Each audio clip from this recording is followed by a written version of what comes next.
You know, when it comes to school, parents often encourage our kids not to go to school, but also to get good grades. As a parent, I know that doesn't always happen. So what happens when our kids fall short of their expectations, fall short of maybe their parents' expectations?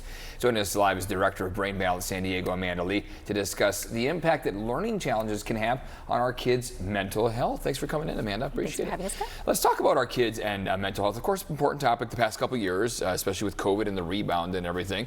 But dive into grades and mental health and kind of how the two interact and combine.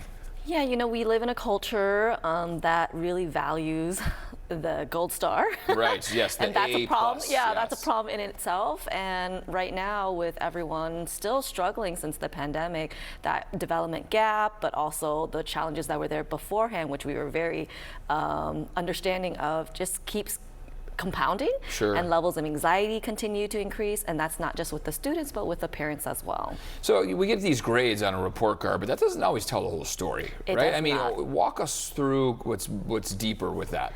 Yeah, grades don't just say, hey, you need to try harder, which oftentimes is what parents tend to think. Unfortunately, you really have to peel the layers back and understand why. You know, at Okay. Brain Balance, we're all about understanding the root cause of challenges, whether maybe it's a focus issue, maybe it's a memory and retention issue.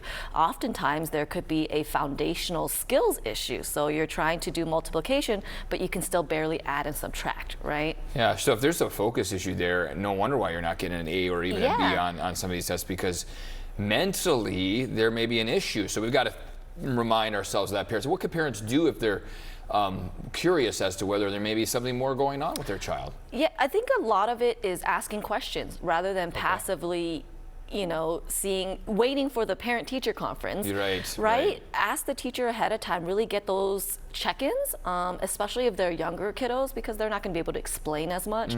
But if you have an older student, you know, older elementary, middle, high school, really diving deep and being a part of their learning, supporting their executive functioning and planning, and again, really understanding and supporting them and modeling, you know, good study habits, for instance, is really important. These teachers, are they trained nowadays to kind of look out for this? And what do you want to say to teachers out there if they should spot something? Or Yeah, so at Brain Balance, we actually do a lot of professional trainings, free to the public as well as paid, you know, with school districts and whatnot.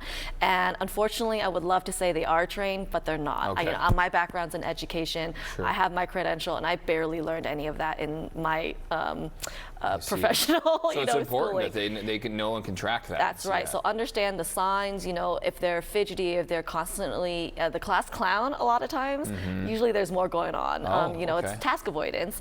So at Brain Balance, we'll teach you, again, whether you're a parent or you're an educator, what are the signs to look for in terms of concerns, whether it's sensory processing. You might think it's an attention focus issue, but maybe it's sensory processing. They're not able to manage the sounds and the noises and the feelings of their clothing. It could be that they are having difficulty writing. So whenever you tell them to do a writing assignment, it's not their favorite because you can tell with the way they grip that pencil. So there's many things that they can look for. And the fallout, if you get the bad grades, that can stay with them for a long time. That's right. Can you talk about that? Yeah, you know, when the way I put it is, every year that goes by doesn't get any easier. So the gap only gets bigger. And when you constantly feel like you're not succeeding and you're not given an opportunity to succeed, it just compounds more and more.